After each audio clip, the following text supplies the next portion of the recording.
guys এয়া মই ওলাইছো আৰু আমাৰ মাও ধুনিকা হাজি কাছি ওলাইছে আৰু এই আমা ইফালে আমি এটা কলৈ যাম কৈ দিয়া আমি খনিকৰ গঠি আহিছো তালে যাম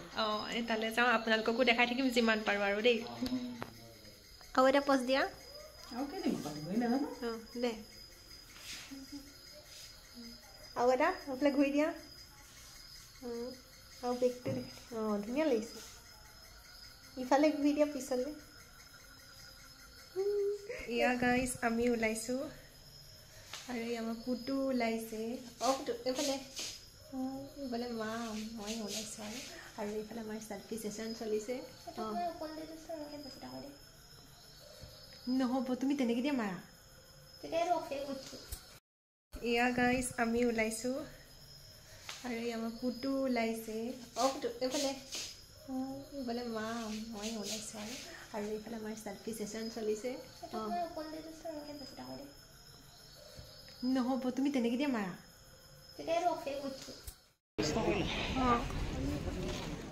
একদম ধুনিয়া লাগিছে না তমখন কি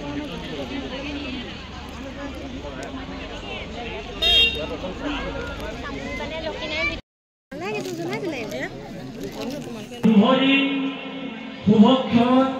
আৰু শুভ তিথি আহি পোৱা হেউকীৰ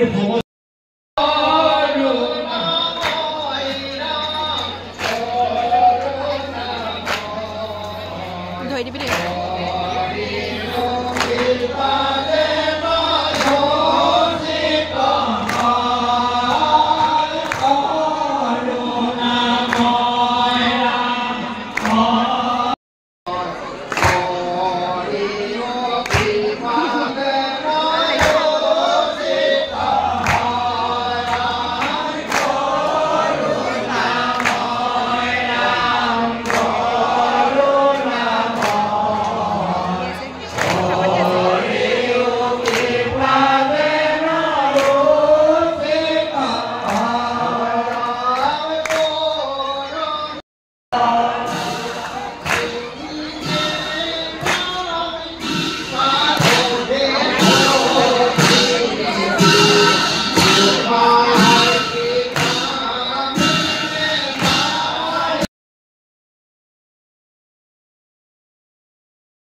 মোক কাম দেখোন ভিডিঅ'টো মই তোক কৈ দিলেহে মোক কৈ দিওঁ সেইফালে পটকে যা থৈ